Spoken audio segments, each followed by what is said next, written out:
years na isang researcher po siya sa International Rice Research Institute. Scientist po siya.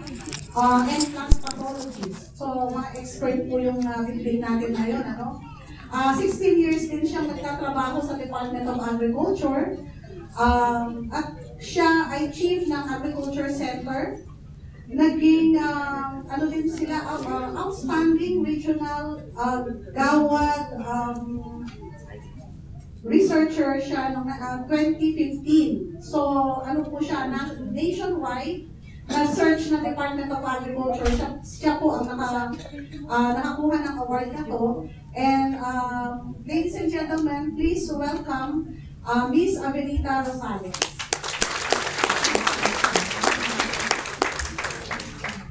Isang mapagpalang araw po sa ating lahat. So, ang topic kong napa-assign sa akin is on cassava, processing and plant nursery, establishment of plant nursery.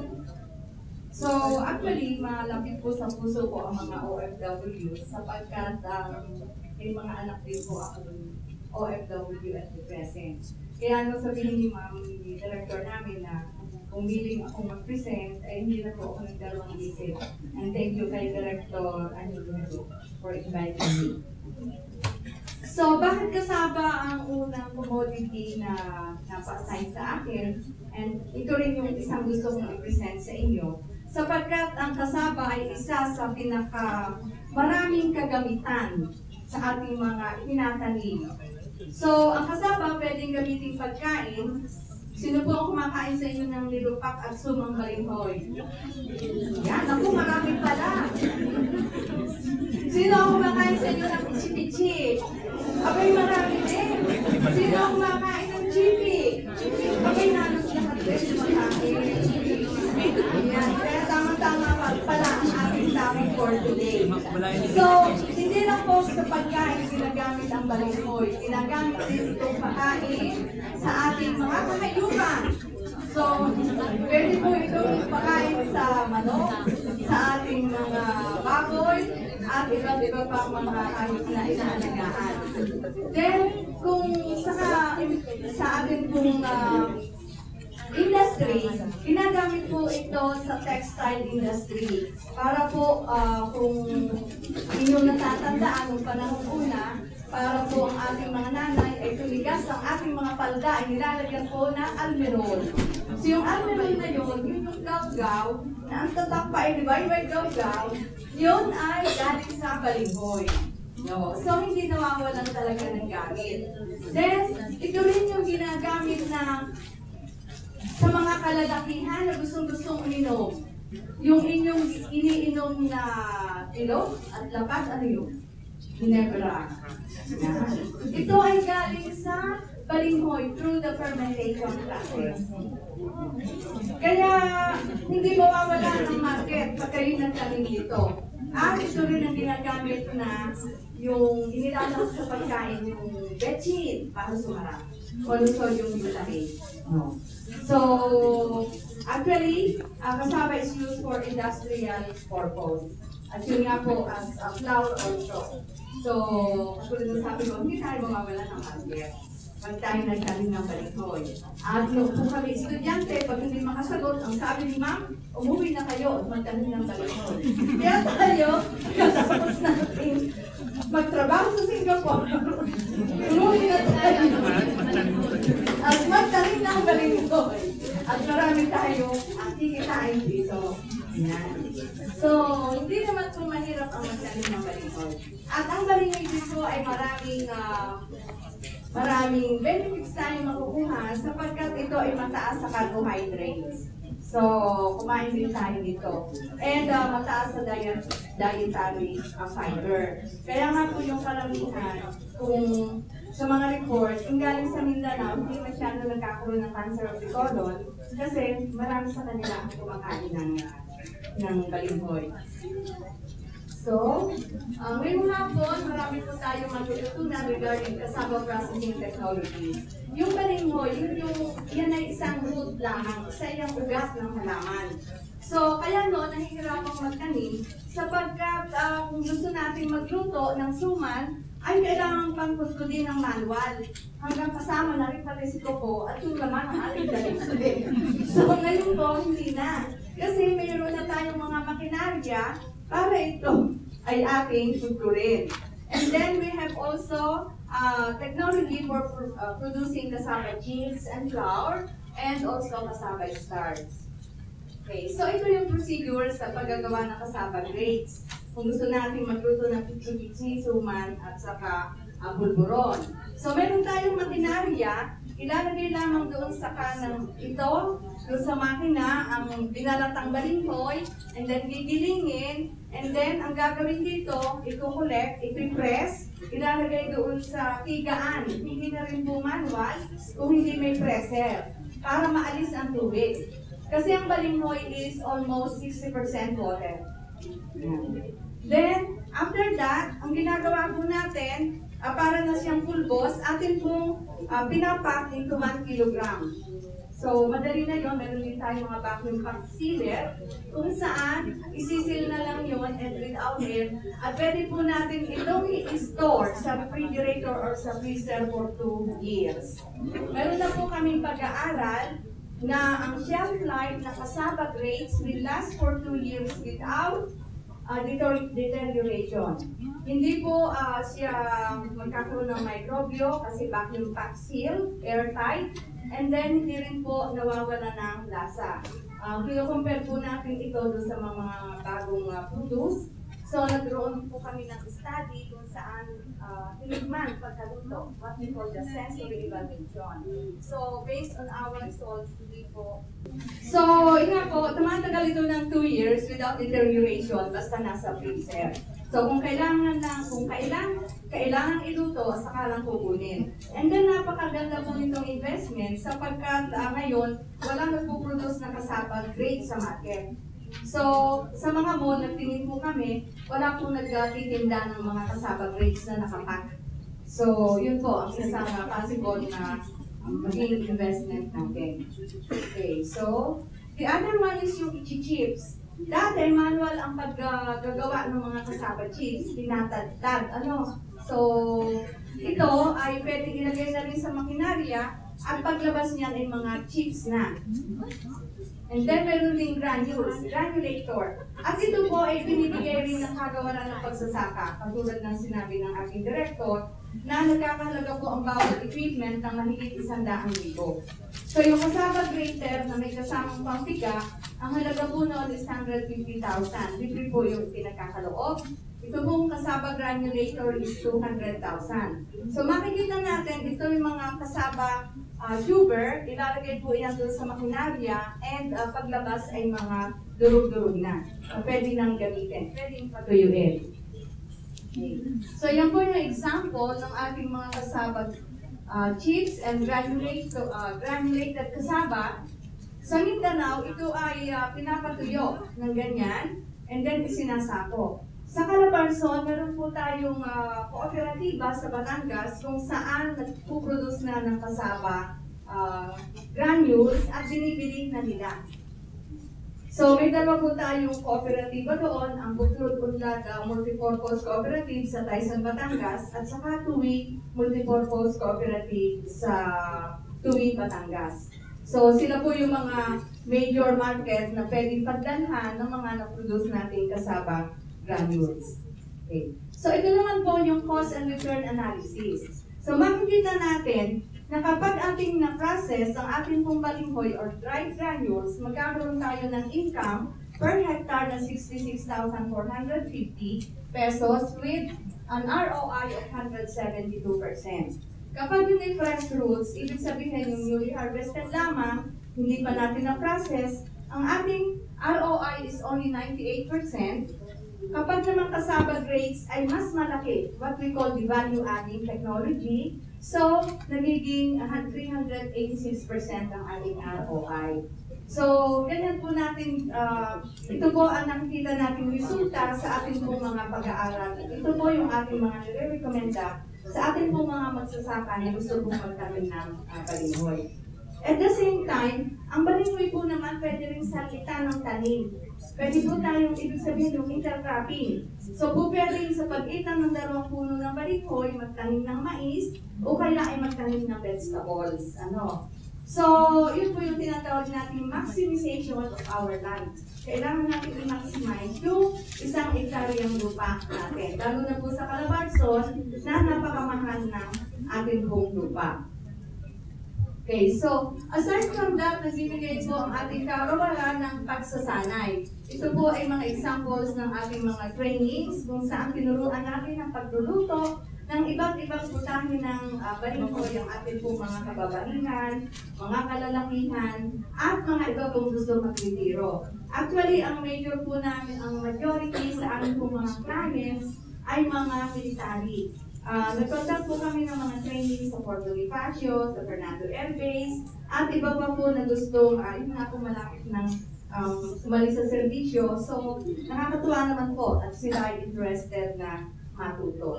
So, itong Kasaba GP is one of the favorite doon sa mga nag-training. So, napakasimple po niyan. Akala po natin hirap gawin. Pero iyan po ay gumagamit lamang tayo noon ng powdered kasaba. And then, niluluto. So, pwede po tayong mag-add ng mga flavor yan. Pwede maglagay ng malunggay, pwedeng cheese, pwedeng barbecue flavor, or onion flavor. So, ito po yung mga ingredients lang yan. Kasaba grapes, asin, kaunting paminta, flavoring. And then yung plastic, doon lamang po i-roll para maging flat ang ating pong chippy. And kapag po yan ay naluto natin, ay magkakaroon po tayo magpapag-produce tayo ng 2.5 kilos na kasaba chips out of 4 kilos na ating inumpisahan. So kanina, alam ko, may kumakain yan ng parang chippy. So sa halip na yun natin kainin, turuan na lang natin ng ating mga kaibigan, mga nanay at mga kapatid na nasa Pilipinas, mag-attend ng training, tuturuan po namin magluto nito para yan na lang ang kanilang ipapakain sa inyong mga anak kung nandun na inyong mga anak. At the same time, pwedeng pagkuhanan ng additional income. Then the other one is yung pichi-pichi. Kanina ang daming tumaas ng kamay na kumakain daw ng pichi-pichi. So simple lamang po ang pagluluto niyan. Hahaluin natin yung kasaba grapes and then ilalagay dito sa steamer. Ito po yung steamer. Alam ko, magaganda ang klase ng steamer dito sa Singapore. Pwede tayo bumili, dalhin doon, and then yung gawin pagsutuan. Additional cost pa pala sa inyo, tuturo ko.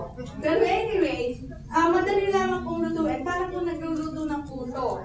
Sino pong alam ang puto? Rice cake, So, yan po, and then after 30 minutes na pagluluto, aahunin. Kung gusto ninyong hindi madaling mapanis, ilagay po yung cheese doon sa ibabaw. Then, masarap din pong ilagay ay yung pong niyog, pero yun nga po, mas madaling mapanis kapag niyog ang ilalagay sa ibabaw. Kasi it will take only about 24 hours, panis na yon.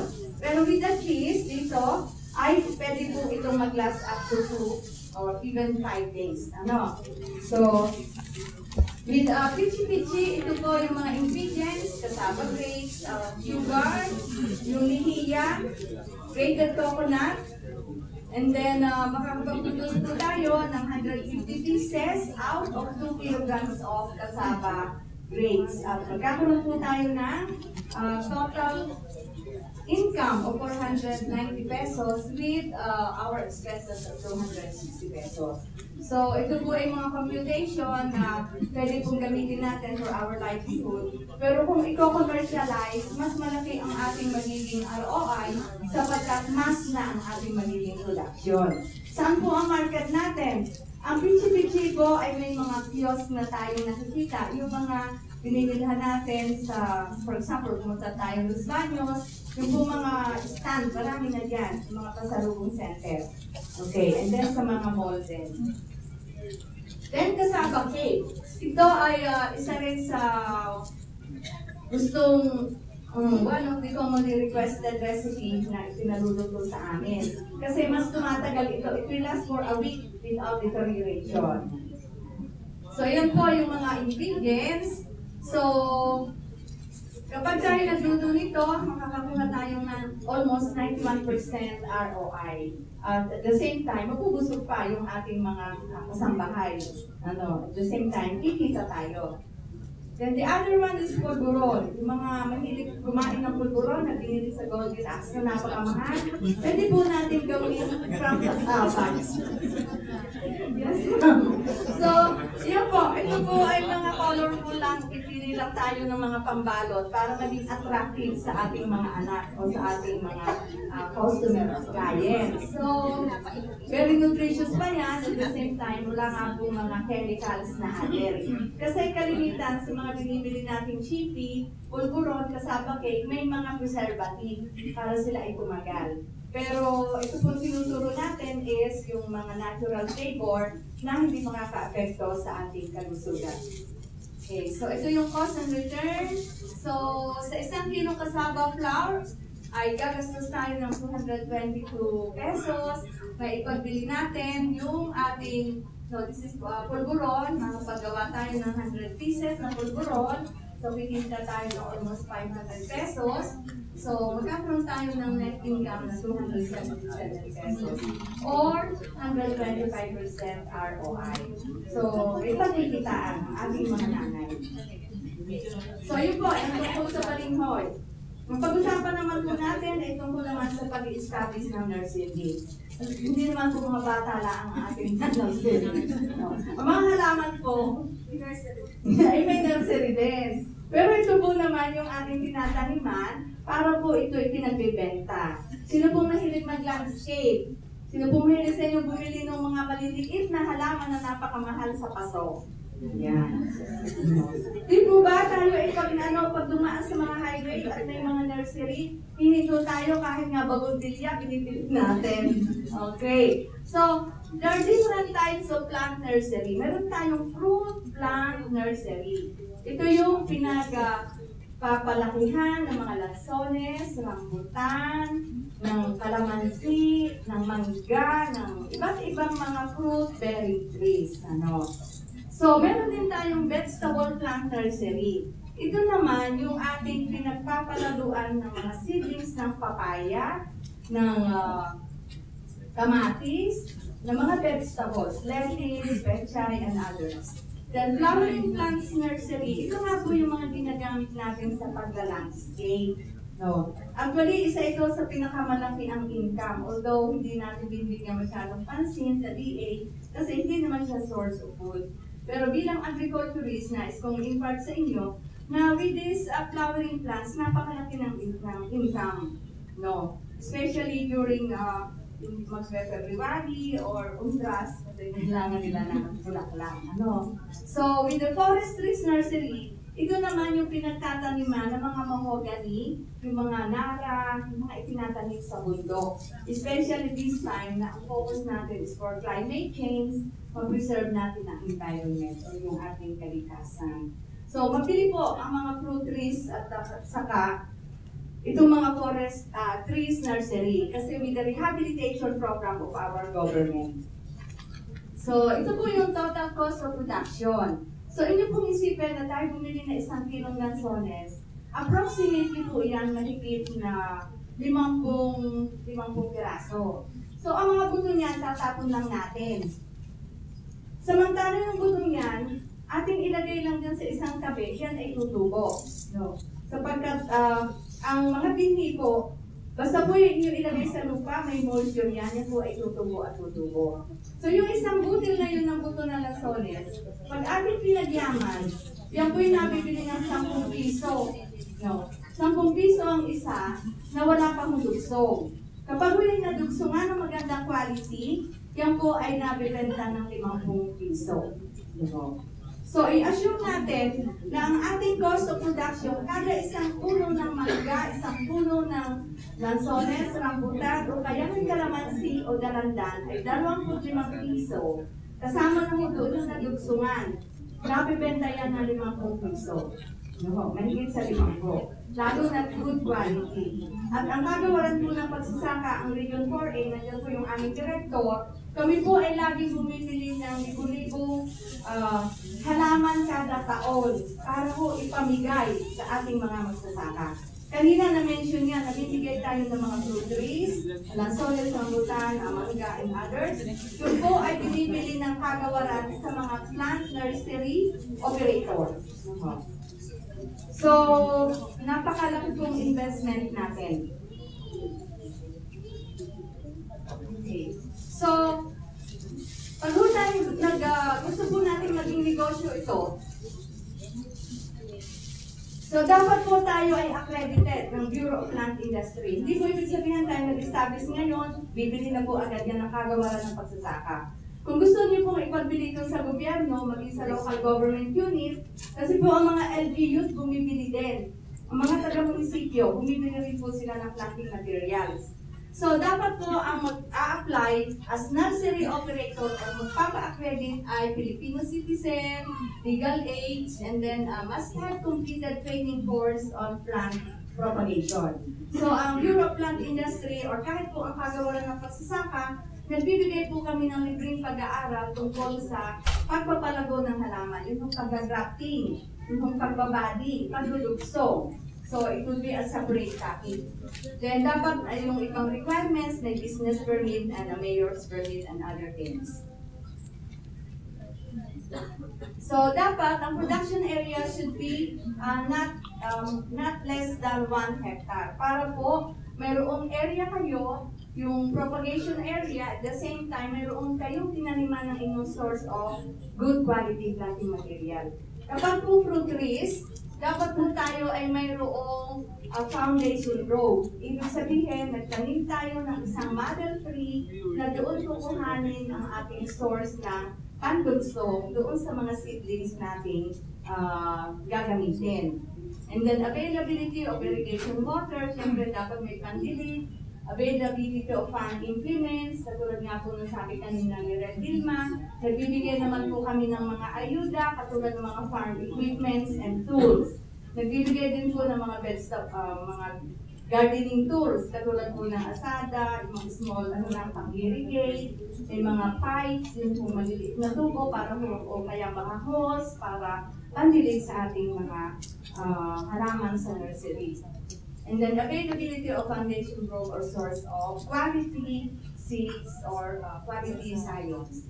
And then the production area must meet the guidelines for a specific commodity as specified by the Bureau of Plant Industry.